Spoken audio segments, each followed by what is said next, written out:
Blood stained her white cleaning gloves. Not much, just a few drops, but it was enough to make her chest tighten.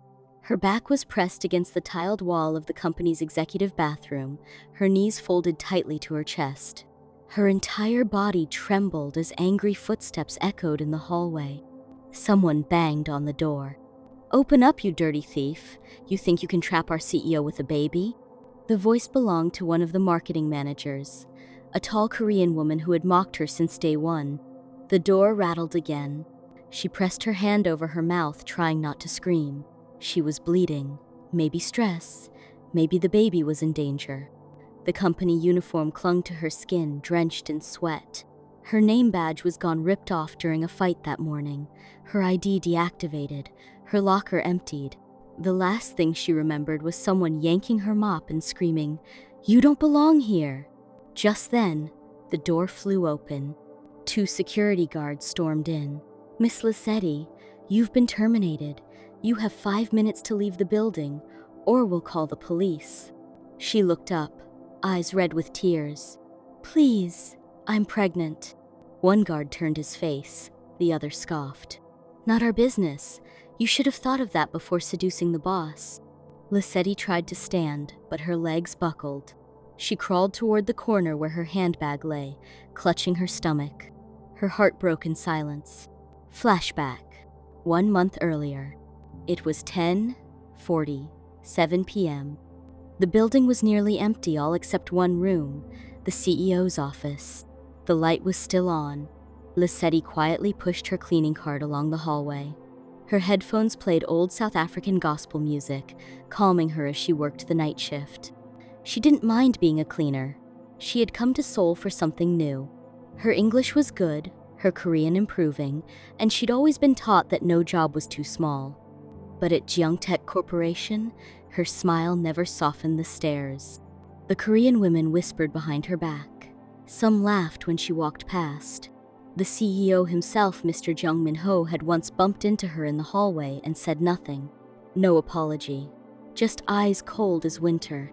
Tonight felt no different until she opened his office door.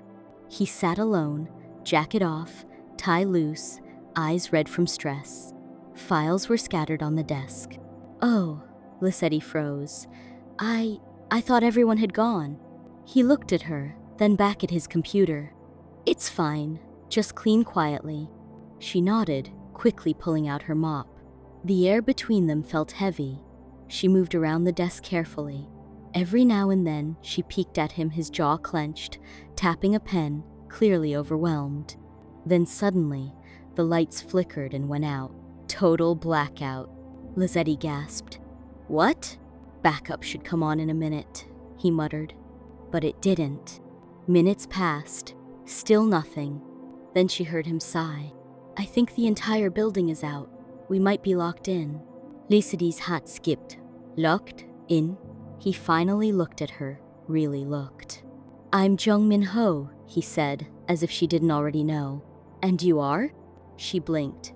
"Lissetti, from South Africa." He nodded slowly. "Beautiful name." The silence returned, but this time it wasn't cold. It was warm, charged. They talked about life, about stress, about music. Then came laughter. Then came closeness.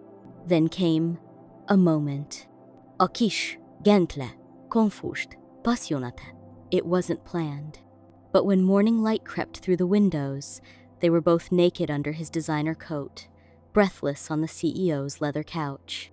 The morning after smelled like coffee and shame. Lissetti sat up quickly, pulling the CEO's coat around her bare body as the golden sunlight poured into the office. Her heart raced. Her clothes were folded neatly on the edge of the couch. Her bra peeked out from under a stack of contracts. What? What had she done?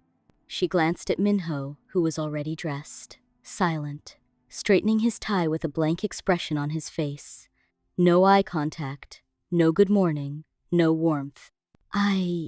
She began, voice trembling. "I should go." He didn't stop her, didn't say a word, just walked over to his desk and turned on his computer, as if the night had never happened. Lissetti picked up her clothes, cheeks burning, and rushed into the small bathroom to dress. She could still feel his lips on her skin, the way he'd whispered her name, the way he'd held her. But now, nothing. When she stepped out, he was typing furiously, his eyes locked to the screen. She stood there awkwardly for a moment. "Mr. Jung, about last night." "Nothing happened," he said coldly, still not looking at her. Her throat dried. "But I was tired." "You were tired. Let's not make this into anything." He finally turned to face her, but his expression was stone. "You work here. I'm your boss. Be professional." His words stabbed through her like broken glass. "So, that's it?" "Yes." She swallowed her pride, nodded, and pushed her cleaning cart out of the office, every step heavier than the last. Her chest ached with confusion and regret. That night had felt real, raw, magical. But now, it felt like a mistake that only one of them regretted. Later that day, the whispers began. "Did you hear? The black cleaner was in the CEO's office all night. I heard she seduced him. Maybe she does that in every company she goes to. She must be using charms. There's no way he touched her willingly." By lunchtime, Lizetti's phone had 3 anonymous messages. "Stay away from him. This is your only warning. Trash like you don't deserve someone like CEO Jung. You'll regret it." Even in the break room, someone spilled water on her on purpose. One Korean employee whispered, "Go back to where you came from." She tried to ignore it, tried to stay strong. But every hallway she walked down, every corner she turned, people stared, laughed, judged. And Minho? He never looked her way again. He walked past her like she didn't exist, no acknowledgement, no greeting, not even a glance. 2 weeks later, Lisetti sat on the toilet in a gas station bathroom, clutching a pregnancy test in her sweaty hands. She closed her eyes and whispered, "Please, please be negative." But when she opened them, 2 lines, clear, bold, real. Her vision blurred with tears. Pregnant, by a man who had forgotten her like yesterday's trash, by a boss who couldn't even say her name in public. That night, she stood outside the company building, looking up at the glowing Jungtech sign. She clutched her stomach and whispered, "I don't know how I'll raise you, but I'll protect you, even if it's just the 2 of us." She turned to leave, and that's when she saw them. 2 women from the HR department, standing near the entrance, filming her. "She's crazy," one said loudly. "Still obsessed with him." Lisetti didn't say a word. She walked away, her heart breaking with every step. But she didn't know, tomorrow would be worse. It started with a memo. A cold, formal HR announcement posted in the cleaner's break room, and only in that room.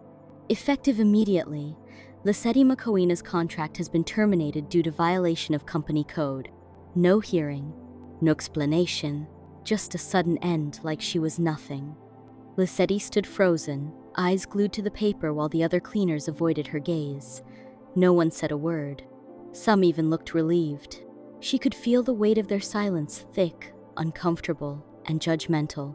She turned to the HR officer who had come with the guards. "I'm pregnant," she whispered. "I need this job." "You should have thought of that before seducing the CEO," the woman spat, her words like venom. Lisetti's hands trembled. "It wasn't like that. I didn't plan." "Enough," the woman snapped. "We've seen the CCTV footage. You stayed in his office overnight. That's all we needed." "But he's the CEO." "Exactly," the woman hissed. "You think a man like him would choose someone like you? A foreigner? A cleaner?" The words cut deep sharp as broken glass in her chest. She felt the baby flutter for the first time that moment, and it nearly broke her. Lisetti walked out of the building with nothing but her handbag, her ID card cut in half, and her tears burning trails down her cheeks. She called Minho's number. Blocked. She messaged him on Kakao Talk. Blocked. She emailed. No reply. 1 week later, she was sleeping in a subway station. The streets were cruel in the summer, hot, crowded, and unforgiving. She tried getting help, but most shelters were full or didn't accept pregnant undocumented workers. Her visa was still valid, but just barely. She pawned her earrings to buy food. Her shoes had holes. She wore her uniform at night just to feel warmth. Still, she protected the baby growing inside her. Still, she whispered stories to her belly every night, promising a better life even when she didn't believe it herself. And while she struggled in the shadows, chaos erupted in Jungtech Corporation.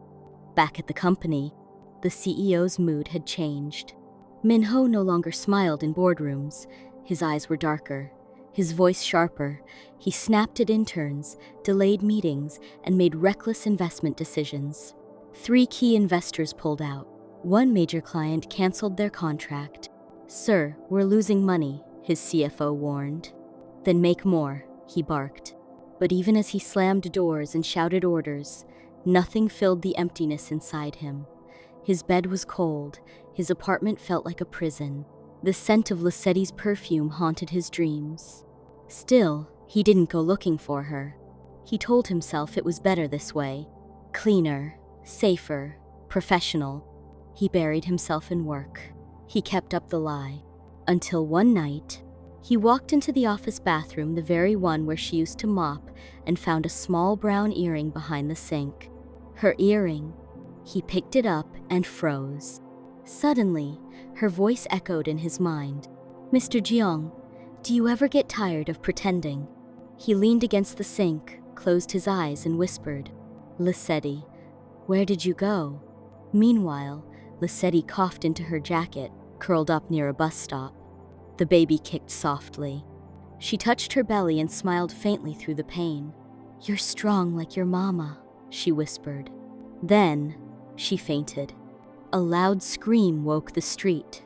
Someone had found Lissetti lying unconscious on the pavement, her skin pale, her breath shallow, her uniform damp with sweat. Blood was staining the back of her skirt. "Call an ambulance," a woman shouted. "She's pregnant." Sirens wailed through Seoul as strangers crowded around, watching the scene unfold like a bad drama.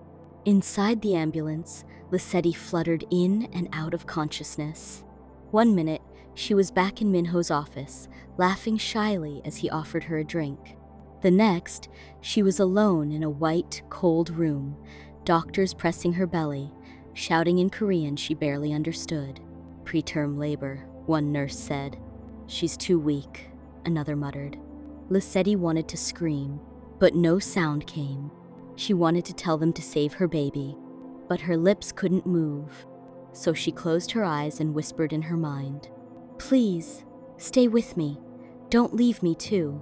Back at Jungtech, Minho sat alone in his glass office, staring at the tiny earring on his desk. It had been 2 weeks since Lissetti disappeared, and he hated himself more every day. He couldn't sleep, couldn't focus, couldn't breathe without imagining her crying somewhere on a sidewalk, her hand on her belly, cursing the day she met him. "I made a mistake," he said quietly, but no one was around to hear it. His company was bleeding money, his staff were panicking, his investors wanted answers. Even his own parents called him a disgrace to the family name. "You had one job," his mother said coldly over the phone. "Keep the company strong, not fall for a cleaner." He didn't respond, because deep down, he knew the truth. He loved her. Not her job, not her background, not her skin. Her. The way she hummed while cleaning. The way she smiled even when others mocked her. The way she had looked at him not like a CEO, but a man. Minho stood up suddenly. He couldn't take it anymore. "Find her," he ordered his driver. "I don't care how long it takes. I need to find Lissetti." Meanwhile, in the hospital, Lissetti slowly opened her eyes. The ceiling was white. The sheets were clean.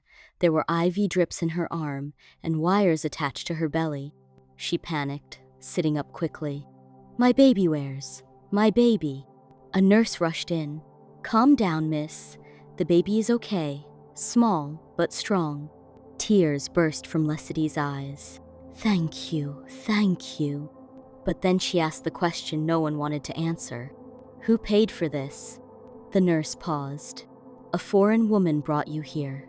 She said she saw you collapse. She left a note. Lissetti took the paper with shaking fingers. You don't know me, but I used to clean in your company too. They treated me like trash. I saw how you smiled even when they hated you. When I saw you on the street, I knew I had to help. Stay strong, sister. Lissetti cried until her chest ached. The world had kicked her down, but somehow, kindness still existed. 2 days later, Min-ho stood outside that same hospital. His driver had found her through security camera footage from the subway. They traced her to the ER. Min-ho walked in slowly, his heart racing. Room 8. He knocked gently. Lissetti turned. Their eyes met, and time froze. He stepped forward, voice cracking. Lissetti. Her eyes filled with rage. What are you doing here? I came to apologize after firing me, blocking me, leaving me to starve while I carried your child. His throat tightened. I was scared. I didn't know what to do. I let everyone talk me out of. She cut him off. You didn't just let them talk. You believed them. You let them throw me out like garbage. And now that your company's dying, you want to find your heart? I never stopped thinking about you, he whispered. I love you. Too late, she said, holding her belly protectively. You don't get to love me now. Min-ho stood there, shattered. But then she whispered something softer. Unless you're willing to fight for me the way I fought to stay alive. He stepped closer. I'll fight. I'll beg. I'll prove it. She looked away. Then start by proving you're not ashamed to love someone like me, in front of everyone. Min-ho didn't sleep that night. He sat by the hospital hallway, replaying her words in his mind. If you love me, prove it, in front of everyone. Her voice echoed like a dare and a prayer. For years, he had hidden behind his reputation, the cold, untouchable CEO. Women adored him, men envied him, but no one knew him. Not really, except Lissetti. And now, she wanted him to do the one thing he'd never done, be vulnerable. Publicly. 3 days later, the Jungtech weekly board meeting was packed. Reporters stood outside the company building. Rumors of a scandal had leaked the CEO's company falling, investors pulling out, and whispers about a pregnant cleaner. It was spreading like wildfire on Korean blogs. Inside the glass-walled boardroom, Min-ho stood at the head of the table, tie loose, hands trembling slightly. His board stared at him like vultures. Are you resigning? One asked. Do you have a plan? Another barked. He took a deep breath. I do, he said calmly. But first, I have something to say. Phones clicked on. Reporters started recording through the glass. Min-ho didn't flinch. He turned to face the crowd. A few months ago, I made a mistake. Not in business, in my heart. Murmurs filled the room. He continued. I fell in love with someone who worked here. A woman who showed more kindness than most people in this building combined. I pushed her away because I was afraid. People gasped. She's pregnant, with my child.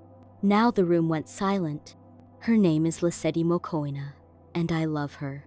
He paused, then added, if anyone in this company has a problem with that, I suggest you resign before I fire you. The silence was now stunned respect. Min-ho dropped the mic metaphorically and left the room without another word. Meanwhile, in the hospital, Lissetti sat by the window, staring at the busy Seoul skyline, her fingers gently resting on her belly. The nurse walked in smiling. You've gone viral, she said, handing her a tablet. Lissetti blinked. What? The video was everywhere, Min-ho's confession, his soft eyes, the way he'd said her name like it was sacred. And the last part, if anyone has a problem, resign before I fire you. Lissetti dropped the tablet. Her heart was pounding. A nurse giggled. Girl, your man just burned Korea for you. Heure later, Min-ho walked into her room, carrying a bouquet of white peonies and a small blue baby onesie that said, half CEO, half miracle. He placed them down. She didn't speak, just stared. I did what you asked, he whispered. The world knows now. Lissetti finally stood, walked to him, stared into his tired, vulnerable eyes. Why now? Because I realized I don't want a perfect image, he said, voice shaking. I want you, even if I lose everything. She touched the onesie gently. And the baby? I want to be a father, a real one. Not just rich, not just present. Real. Tears welled in her eyes. Then start showing me. He kneed soonly, pressed his ear against her belly. Hey, little miracle, he whispered. It's Appa. I'm sorry I was stupid, but I'm here now, and I'll never leave you again. Leslie covered her mouth, sobbing quietly. She hadn't wanted to forgive him, but this? This wasn't a man faking love. This was a man changing. Back at Jungtig, the public was divided. Some called it a scandal. Others called it brave. And sales? Skyrocketed. Koreans and South Africans flooded social media, supporting the couple. CEO and the cleaner trended for days. Minho's company bounced back, stronger than ever. But just when peace seemed possible, a letter arrived at Lissetti's hospital room. No stamp, no name. Inside was one line. You think this is your happy ending? Wait until my family finds out what you really are. Lissetti froze. Someone was watching her. And they weren't happy. The hospital hallway felt colder than usual. Lissetti held the letter in her trembling hands, the sharp handwriting still etched into her brain. You think this is your happy ending? Wait until my family finds out what you really are. She swallowed hard. Her heart beat like a scared drum inside her chest. She had survived hate before, but this? This felt personal. This felt like war. Meanwhile, in a private mansion in Seoul, Minho's mother, Madame Jong, held the same letter in her hand. Her sister had sent it anonymously, and now she stared at her only son like he had committed murder. A cleaner? She hissed. A black woman? With your child? Do you realize what you've done to our family name? Minho clenched his jaw. What I've done is fall in love. You taught me to lead, not follow people's hate. She slammed her hand on the table. You think love can save you when the investors leave? When the board pushes you out? I've already told the world, he said calmly. If they want to leave, I'll build something new, but I won't leave her. Madame Zhang looked at him like he had lost his mind. You are throwing away generations of legacy for some pity project from the streets. Minho rose to his feet. She is not a pity project. She is the mother of my child, and soon she will be my wife. His mother gasped, stepping back like she'd been slapped. Then, quietly, she said, If you marry her, you are no longer my son. Back at the hospital, Lissetti stared at the door, expecting anyone to burst through and drag her out. But instead, it was Minho, with tired eyes and a heavy heart. She held up the letter. I think your family's trying to scare me. Minho looked down, ashamed. They already know. Lissetti's heart dropped. And? They've disowned me. The room fell quiet. Her breath caught in her throat. You gave up your family for me. He nodded slowly. I gave up lies for truth. She couldn't hold back anymore. She rushed into his arms, sobbing against his chest. Why are you fighting so hard for me now? She whispered. When the world is turning its back on you. He cupped her face gently. Because when I lost you, the world meant nothing. 2 weeks later, Lissetti was discharged from the hospital and moved into a quiet, cozy apartment in the heart of Seoul. Minho visited every morning, bringing food, music, and even trying to learn Zulu phrases. He'd whisper, "Nyakutanda," while placing his hand on her growing belly. But not everything was peaceful. Everywhere they went, people stared. Some whispered. Others took pictures. A few even spat insults in Korean as they walked by. Mina didn't flinch. But Lissetti? She smiled, boldly. Because for the first time in her life, she wasn't ashamed of who she was.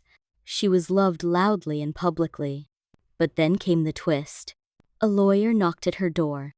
I'm from the Jeong family's estate, he said stiffly. Your presence is requested. She froze. Why? They want to make you an offer. Minho arrived minutes later, furious. You don't have to go. You owe them nothing. But Lissetti stood firm. I want to hear what they have to say. I'm not scared of anyone anymore. At the Jeong family estate, Madame Jeong sat like a queen on a velvet chair. Beside her, a man placed a thick envelope on the table. 1 billion won, she said coldly. Enough for a life back in South Africa. Just disappear. Leave Minho alone. Lissetti didn't even look at the money. She stood slowly, her hand resting protectively on her baby bump, then smiled sweetly. Madame Jeong, I'm not going anywhere. I'm not for sale. And this baby will carry your son's name, whether you like it or not. Gasps filled the room. Before they could speak again, she turned and walked out, her head high, her spirit higher. Outside the gates, Minho waited nervously. She walked into his arms. What did they say? They offered me money. He tensed. And? She smiled. I told them their money smells like fear.